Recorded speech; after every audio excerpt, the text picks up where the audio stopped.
where everyone is. Yes. 129. Adjust my pillow. Hi. I have a book. Lighting is good. Okay. Well, hello. Are you logging on? I know you're logging in. There's the first bubble. It's like the little bubbles appear, and I know you're there. So, hi, it's Alison, and yeah, I'm still in my living room, and we're doing Banks of Plum Creek, and they're hanging out in the creek. But do I have good news? Do I have good news? What do I have news? What came in? What's in stock? What came from the post office? Woo! Bonnets! We have bonnets! So many bonnets. We have bonnets. We have like 1 million bonnets. We've got a lot of bonnets. So I will put that on a little store. It'll say how many bonnets are in stock. So bonnets. Also, thing on store, which is Square. If you use Square app, you can Google, but it's Loose Gravel Productions on Square. But if you just even Google, Square, Alison Arngrim, look, it'll come up. And it's on my Facebook page. Candles, also restocked on the candles. Somebody just recently ordered like the last couple of the Nellie's warm cookie candle, which is oh man, it smells good. So it does smells like cookies. It's Nellie's warm cookie, and it smells like cookies. And then this one is Alison's hot orange tart, which also smells like amazing. And orange smells like tangerines and cloves. So, do you know that today is National Sense of Smell Day? And I know, I'm sure you've all read, oh no, if you're losing your sense of smell, that's a symptom. Well, it's a symptom of like everything, but you don't want to lose your sense of smell. And if you get these fabulous candles, you'll be able to check and see if you've lost your sense of smell. You'll smell these, and your house will smell better, which, since you're hanging out in it all day, will be good. Bonnets, we have bonnets. Nice one. Yes! So, Plum Creek. So, soon Nellie will show up, but she hasn't gone to town. I don't think Laura even knows there's a town yet. She's still hanging out in the sod house by the water, and, Evelyn's here. They're going, hi, Polly T. Hi, everybody. And now she's going to encounter strange animals. I said this girl, she still only knows like 11 people on Earth, and now it's the animals are going to be showing up. Strange animals. All the next day, Laura remembered. She remembered the cool, deep water in the shade of the tall willows. She remembered that she must not go near it. Yeah, that's the deep swimming hole. It's got like a little current thing. It's kind of dangerous. So Pa took them swimming, and then to teach them to not go in the deep end, he pulled her by the foot underwater and attempted to drown her. Which is a scary thing to do. But the weird part is then she was like, yay, again, because she is the Laura who likes being scared. What are you going to do? Pa was away. Mary stayed with Ma in the dugout. Laura played all alone in the hot sunshine. The blue flags were withering among the bulrushes. She went past the willow valley and played in the prairie grasses among the black-eyed Susans and goldenrod. The sunshine was very hot, and the wind was scorching. Then Laura thought of the tableland. She wanted to climb it again. She wondered if she could climb it all by herself. Pa had not said that she could not go to the tableland. Oh, she's one of those kids. Well, you didn't specifically say that I couldn't do this thing over here. She can't go to tableland. She ran down the steep bank and went across the lowland through the tall, coarse grasses. The tableland stood up straight and high. It was very hard to climb. The dry earth slid under Laura's feet. Her dress was dirty where her knees dug in while she held onto the grasses and pulled herself up. Dust itched on her sweaty skin. But at last, she got her stomach on the edge. She heaved and rolled, and she was on top of the tableland.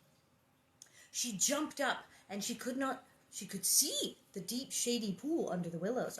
See, she's down near the water. The tableland's that little mesa thing, and Pa had to lift her up, and now she is up on that tableland, which is going to be trouble, because she's totally gone. We're way far from the house, and near the deep water. So she could see the deep, deep, deep, shady, cool pool under the willows.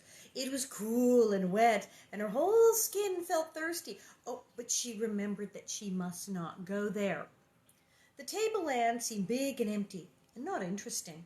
It had been exciting when Pa was there, but now it was just flat land, and Laura thought she would go home and get a drink. She was very thirsty.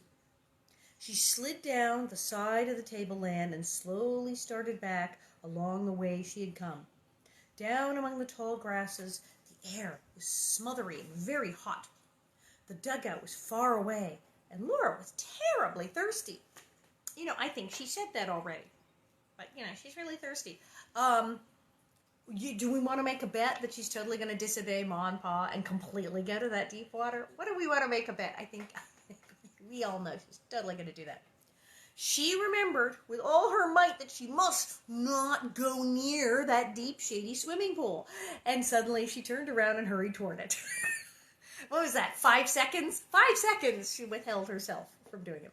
She thought she would only look at it. Just looking at it would make her feel better. Then she thought she might wade in the edge of it, but she would not go into the deep water. She came into the path that Pa had made, and she trotted faster. Right in the middle of the path before her stood an animal. Laura jumped back and stood and stared at it. She had never seen such an animal. It was almost as long as Jack, but its legs were very short. Long gray fur bristled all over it. It had a flat head and small ears. Its flat head slowly tilted up, and it stared at Laura. What is it? Flat-headed little furry thing. Look, there's a little face. Laura's got a stick. She's got a stick. What is that? Is that a beaver? Is that a Wolverine? It's not a prairie dog. She stared back at its funny face, and while they stood still and staring, that animal widened and shortened and spread flat on the ground. It grew flatter and flatter till it was a gray fur laid there. It was not like a whole animal at all, only it had eyes staring up. It's like a potato bug, but it's like an animal. A furry animal flattens itself out with little face. What is this poor little critter? Slowly and carefully, Laura stooped and reached and picked up a willow stick. She felt better then. She was armed. She stayed bent over, looking at that flat gray fur. It did not move, and neither did Laura. She wondered what would happen if she poked it. It might change into some other shape. She poked it gently with the short stick. Okay, she's heading out near the water she's not supposed to go to. She's poking animals with a sharp stick to see what happens. Yeah, she's pretty much doing every single thing that her mom and pa said, no, you completely should not do that. A frightful snarl came out of it. Well, you just poked it with a stick. Its eyes sparkled mad, and fierce white teeth snapped almost on Laura's nose. Okay, that's not beaver. Beavers do not have big, they have the big, but beavers do not snap and bite you. What the heck is she just poking with a stick, the poor thing? Fierce white teeth. Laura ran with all her might. She could run fast. She did not stop running till she was in the dugout. Goodness, Laura, Ma said. You'll make yourself sick tearing around so in this heat.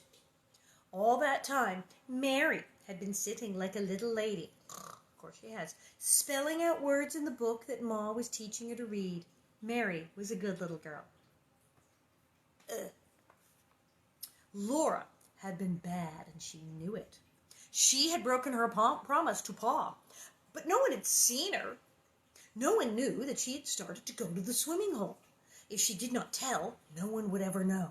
Only that strange animal knew, and it could not tell on her. But she felt worse and worse inside. That night, she lay awake beside Mary. Pa and Ma sat in the starlight outside the door, and Pa was playing his fiddle. Go to sleep, Laura, Ma said softly, and softly the fiddle sang to her. Pa was a shadow against the sky, and his bow danced among the great stars. Everything was beautiful and good, except Laura. She had broken her promise to Pa. Breaking a promise was as bad as telling a lie. Laura wished she had not done it, but she had done it, and if Pa knew, he would punish her. Pa went on playing softly in the starlight. His fiddle sang to her sweetly and happily. He thought she was a good little girl. At last Laura could bear it no longer. She slid out of bed, and her bare feet stole across the cool earthen floor. In her nightgown and nightcap she stood beside Pa. He drew the last notes from the strings with his bow, and she could feel him smiling down at her. "What is it, little half-pint?" he asked her. You look like a little ghost, all white in the dark." "Pa," Laura said in a quivery small voice, I started to go to the swimming hole." "You did?" Pa exclaimed. Then he asked, what stopped you?" "I don't know," Laura whispered. It had gray fur, and it flattened out, and it snarled. "How big was it?" Pa asked. Laura told him all about the strange animal. Pa said, "It must have been a badger." "Badgers!" Wait, badgers. Then for a long time he did not say anything, and Laura waited. Laura could not see his face in the dark, but she leaned against his knee, and she could feel how strong and kind he was. "Well," he said at last, "I hardly know what to do, Laura. You see, I trusted you. It is hard to know what to do with a person you can't trust. But do you know what people have to do to anyone they can't trust?" "What?" Laura quavered. "They have to watch him," said Pa. "So I guess you must be watched.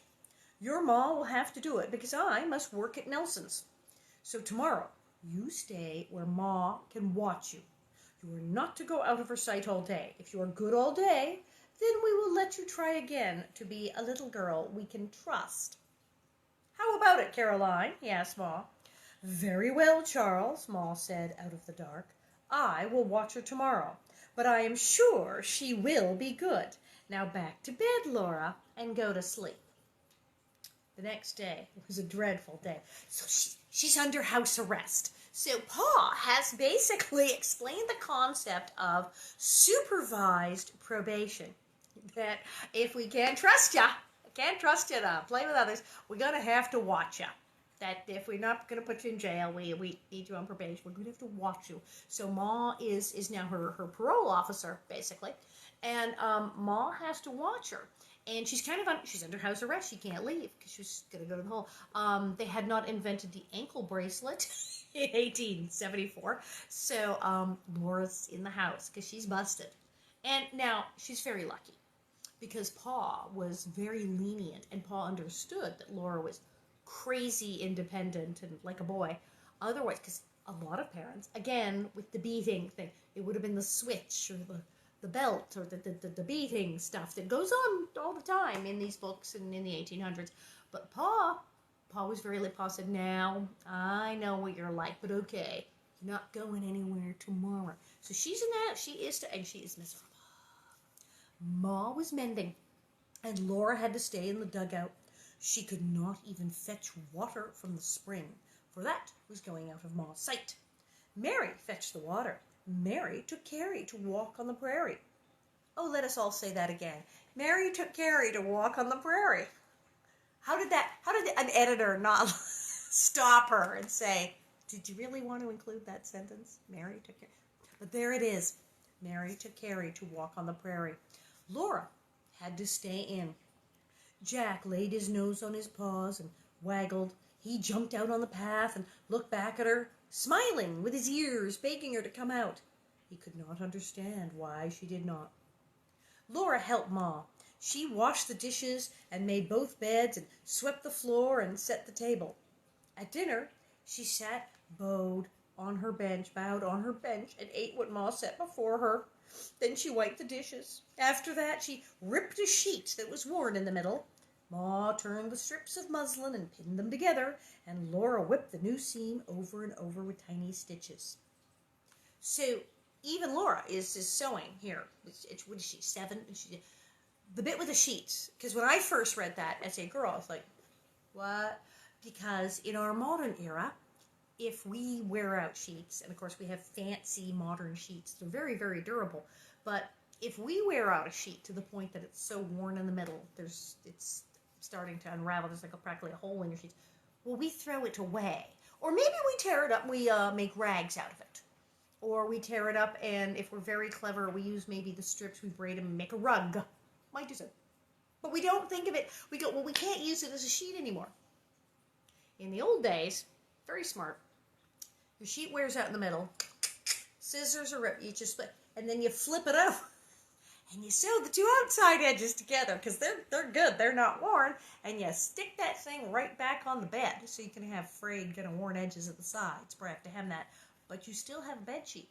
And if you cannot afford new bed sheets, or heaven forbid even make it to town to go buy one, what are you going to do? So this is the first time I heard about the practice of literally tearing a bed sheet in half and sewing it back up. But people did this. Tisk, tisk, tisk. So poor Laura is sewing this. She thought that seam and that day would never end. But at last, Ma rolled up her mending, and it was time to get supper. You have been a good girl, Laura, Ma said. We will tell Pa so. Whew. And tomorrow morning, you and I are going to look for that badger. I'm sure he saved you from drowning. For if you had gone to that deep water, you would have gone into it. Once you begin being naughty, it is easier to go on, and sooner or later, something dreadful happens. Yes, Ma, Laura said. She knew that now. It's kind of true, right? It's easier. Once you start being naughty, you go on, and then karma, or a badger bites you. Poor Laura. The whole day was gone. Laura had not seen that sunrise, nor the shadows of the clouds on the prairie. The morning glories were withered, and that day's blue flags were dead. All day, Laura had not seen the water running in the creek, the little fishes in it, and the water bugs skating over it. She was sure that being good could never be as hard as being watched. Next day, she went with Ma to look for the badger. In the path, she showed Ma the place where he'd flattened himself on the grass. Ma found the hole where he lived. It was a round hole under a clump of grass on the prairie bank. Laura called to him, and she poked a stick into the hole. If the badger was at home, he would not come out. Laura never saw that old gray badger again. Well, of course not. You poked him with a stick. And then you went to his little badger house and put a stick in it and were yelling at. Badgers don't know. If you some reason you wish to be friends with the badger, which I don't recommend because they are fierce little animals and they will bite you. But if you want to be friends with the badger, probably poking it with a stick and going to its burrow and screaming at it and poking it again will not endear you to the badger. He will not come out and be your friend. Wreath of Roses, this is called. Wreath of Roses. Out on the prairie, beyond the stable, was a long gray rock. It rose up above the waving grasses and nodding wildflowers. On top, it was flat and almost smooth. So wide that Laura and Mary could run on it side by side. So long they could race each other. It was a wonderful place to play. Gray-green lichens with ruffled edges grew flat on it. It's the things on the side of the moss growing on a tree. Is the lichens, the little mossy part things. Wandering ants crossed it. Often a butterfly stopped to rest there. Then Laura watched the velvety wings slowly opening and closing, as if the butterfly breathed with them. She saw the tiny feet on the rock, and the feelers quivering, and even the round, lidless eyes. She got mighty close to that butterfly. You have to get really close to see that. And if the butterfly stopped and kind of sitting there and doing the wings, I'm thinking the butterfly just got out of the cocoon. It's like when they first come out of the cocoon, they got to dry their wings. It's a brand new butterfly. She never tried to catch a butterfly. She knew that its wings were covered with feathers too tiny to see. A touch would brush off those tiny feathers and hurt the butterfly. Okay, so she has the sense to not hurt a butterfly, to not touch the butterfly. But she pokes a badger with a stick. So her caution only extends as far as butterflies. It's like terrible to badgers. The sun was always warm on the big gray rock. Sunshine was always on the waving prairie grasses, and birds and butterflies in the sunshine. Breezes always blew there, warm and perfumed from the sun-warmed grasses. Far away, toward the place where the sky came down to the land, small dark things moved on the prairie. They were cattle grazing. Laura and Mary never went to play on the gray rock in the mornings, and they did not stay there when the sun was going down, because morning and evening the cattle went by. Moo! They went by in a herd, with trampling hoofs and tossing horns. Johnny Johnson, the herd boy, walked behind them. Johnny Johnson! Wait, we had episodes on Little House about Johnny Johnson. Let me guess. He's going to be completely different in the book. Because remember, we had Mr. Hanson was a major character in the show, and Mr. Hanson's like, bye, see ya, leaving town later. And now here we have Johnny Johnson. So it's Johnny Johnson. And now Pa's working for Nelson in town. I'm thinking Nelson in town. Hanson got merged. So let's see, is Johnny Johnson, who was like the cute boy that Laura and I fought over, let's see if he's anything like the guy on the show. Bet not. Johnny Johnson. He had a round red face and round blue eyes and pale whitish-yellow hair. He grinned and did not say anything. He couldn't. He did not know any words that Laura and Mary knew. Ah, Johnny Johnson doesn't speak English. Yes, that's a bit different from Johnny Johnson, the show that we wanted to date. Johnny Johnson here is just herding cattle and smiling and being Norwegian or Swedish. Late one afternoon, Pa called them from the creek. He was going to the big rock to see Johnny Johnson bring the cattle home, and Laura and Mary could go with him. Laura skipped with joy. She had never been so close to a herd of cattle, and she would not be afraid when Pa was there. Mary came slowly, staying close to Pa. The cattle were already quite near. Their bawling was growing louder. Their horns tossed above the herd, and a thin golden dust rose up around them. Here they come, Pa said. Scramble up. He boosted Mary and Laura onto the big rock. Then they looked at the cattle. Redbacks and brownbacks, black and white and spotted backs surged by. Eyes rolled and tongues licked flat noses. Heads tipped wickedly to gouge with fierce horns. But Laura and Mary were safe on the high gray rock, and Pa stood against it watching. The last of the herd was going by when both Laura and Mary caught sight of the prettiest cow they had ever seen. She was a small, white cow. She had red ears, and in the middle of her forehead there was a red spot. Her small white horns curved inward, pointing to the red spot. And on her white side, right in the middle, there was a perfect circle of red spots, as big as roses. Even Mary jumped up and down. Oh, look, Laura shouted. Pa, see the cow with the wreath of roses. Pa laughed. He was helping Johnny Johnson drive that cow away from the others. He called back, come along, girls. Help me drive her into the stable. Laura jumped off the rock and ran to help him, shouting, why, Pa, oh, Pa, are we going to keep her? The little white cow went into the stable, and Pa answered, she's our cow. Yay, they get a cow. We like cows. Laura turned and ran as fast as she could. She pounded down the path and rushed into the dugout, yelling, oh, Ma, come to see the cow. We've got a cow. Oh, Ma, the prettiest cow. Now, if you recall, in another book, they got so excited that they got a cow, they laughed. Even Ma, who was very somber, sober, and proper, laughed. And they said they laughed because they had a cow. I have milk.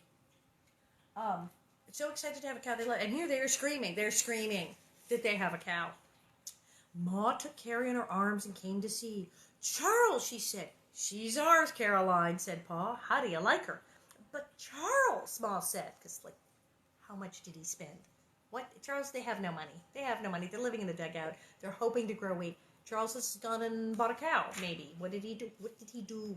He's already traded all the horses. What the heck did he do to get that cow? I got her from Nelson, Pa told her. I'm paying him by day's work. Nelson's got to have help haying and harvesting. Look at her. She's a good little milk cow. Caroline, we're going to have milk and butter. Milk cow. He's a nice M-I-L-C-H because all the Germans and Swedes and whatnot. Oh, Charles, said Ma. Laura did not want to hear any more. She turned around and ran again as fast as she could go along the path and down into the dugout. She grabbed her tin cup. She grabbed her tin cup from the supper table and she rushed back again. Pa had tied the pretty white cow in her own little stall beside Pete and Bright. She stood quietly, chewing her cud. Laura squatted down beside her, and holding the tin cup carefully in one hand, she took hold of that cow with her other hand and squeezed just as she had seen Pa do when he milked. And sure enough, a streak of warm white milk went straight into the tin cup. "My goodness, what is that child doing?" Ma exclaimed.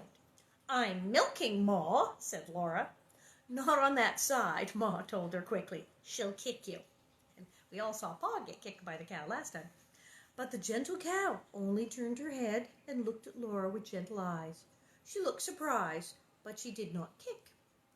"Always milk a cow from the right side, Laura," said Ma. But Pa said, "Look at that little half pint. Who taught you to milk?" Nobody had taught Laura. She knew how to milk a cow. She had watched Pa do it. Now, this is a thing that us city folk would not know. That apparently is true. Apparently, you milk the cow from the right hand. In England, do you milk the cow from the left-hand side? Do you have like a left-hand drive cow and a right-hand drive cow? I do not know. But apparently, you milk the cow from the right side. You pick one side. And I guess you would definitely pick one or the other. And the cow gets used to that. So she just barreled on up on the wrong side of the cow and started milking. But look, she's getting away with it. There's the cow. And she gets milk like I have, but mine is cold from the refrigerator. Hers is in a little tin cup. I have to tell you, milk really does taste good out of a little tin cup. And I have several little tin cups. I will be getting more, so I could hook you up with like an autographed tin cup. That could be a thing. I do like my milk in my tin cup. Wow, so she'd watched Pa do it. Now they all watched her. Streak after streak of milk zinged into the tin cup. Then streak after streak purred and foamed, till the white foam rose up almost to the cup's brim. Then Pa and Ma and Mary and Laura each took a big swallow of that warm, delicious milk, and what was left, Carrie drank up. They felt good inside, and they all stood looking at that beautiful cow. "What is her name?" Mary asked. Pa's big laugh rang out, and he said, "Her name is Wreath." "Wreath," Ma repeated. "What outlandish name is that?" The Nelsons called her some Norwegian name. Norwegian name, said Pa. When I asked what it meant, Mrs. Nelson said, well, it was a reet. What on earth is a reet? Ma asked him. That's what I asked Mrs. Nelson, said Pa. She kept on saying, a reet, a reet. I guess I looked as foolish as I felt, for finally she said, a wreath of roses. Norwegian humor. A wreath of roses, because it's just big old Norwegian accent. She going, a wreath of roses. A wreath, Laura shouted, a wreath of roses, which is totally what Laura said the minute she saw that cow. She knew. Then they all laughed till they could not laugh anymore. Cows make people laugh. I like that cows make people. Do cows make people laugh? I guess they do. And Pa said, it does beat all. In Wisconsin, we lived among the Swedes and the Germans. In Indian Territory, we lived among the Indians. Now, here in Minnesota, all our neighbors are Norwegians. They're good neighbors, too. But I guess our kind of folks is pretty scarce. Well, said Ma, we're not going to call this cow Wreath, nor yet Wreath of Roses. Her name is Spot. I don't know. What's wrong with Rose?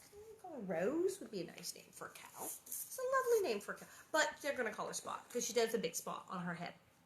So that was like 2 whole chapters. I cannot believe it. So tin cups, they do sell them at the marvelous Walnut Grove Laura Ingalls Wilder Museum at walnutgrove.org. I also have some as well. Now on May 9th, when you sign in at stageit.com, spincyclenyc.com, either one, and you come to my show on May 9th and May 16th, where I'm live in your living room. there's things with prizes. There's like prizes and bidding things. It's all very new and complicated. But apparently there will be bonnets and cups and autographed pictures and books and whatnot. I have cookies.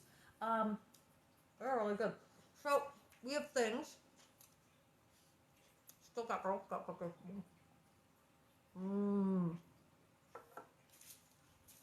So it is indeed National Hug a Plumber Day. You can't do that now. Can't hug the plumber. You can be nice. So it's Be Nice to Plumbers Day. We'll all hug the plumbers soon. We have stuff. Bonnets are in the store. Bonnets are in the store. Candles, whatnot, my book. But now we did fan art. We're going to do more fan art stuff people have made me, and there's still some stuff up over the mantle. But this is an official Nellie doll. There is an official Ashton Drake, the fancy people who made the dolls. And there's a new company, Queen's Treasures, that's doing Queen's Treasures. And they're doing a whole line of Little House goodies. And they've got a Nellie doll coming out. They got a Laura doll. They got a Mary doll. You can even get a little horsey in a wagon. It's really cool. But the Ashton Drake fancy doll people did a doll. And they did a Nellie doll. And you can still find them on like eBay. Oh yeah. Okay, it kind of. Wait. Does it look like me? Do the kind of sideways style. She looks like Nellie in the book. She doesn't look like Nellie in the show. She's like Nellie in the book. But look at that. She has a little dress and she's little leather shoes. She's hello, hi. It's also very whatever happened to Baby Jane. Yes, it's my doll. They made them for me. They made me one. This is my Nellie doll. She comes with a doll because remember, totally meta. Nellie had, of course, her China doll. So she comes with a China doll. Now, I have more than one of these, well, of course. But, so I wound up with more than one of these. So I say that makes those the twins, Benny and Jenny. Yeah, Benny and Jenny. So, yeah, I'm nuts. But, yeah, this is Nellie. But she also looks like the Baby Jane Hudson doll, doesn't she? So there's just so many fabulous, gorgeous things out there that you can get related to the show. It's freaking awesome. So I will see you again tomorrow. I'm drinking my milk out of my tin cup. Got a little gardening today. I promised pictures of my tomatoes.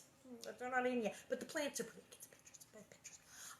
So I will see you tomorrow. We will do this again at 1:30, and we will read 2 more chapters of the Plum Creek, which is, you see, Laura's growing up. She's getting more bold. It's more her relationship with Pa, all these things.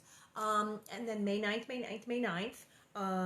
go to spincyclenyc.com and sign up for my show. I will be in your living rooms. So all kinds of cool stuff is happening. More cool stuff is happening. There's like more shows and things involving other cast members. Ooh, coming to you soon. So stay tuned, and take care. Get some rest. Take a nap. Relax. Wash your hands. And I'll see you tomorrow.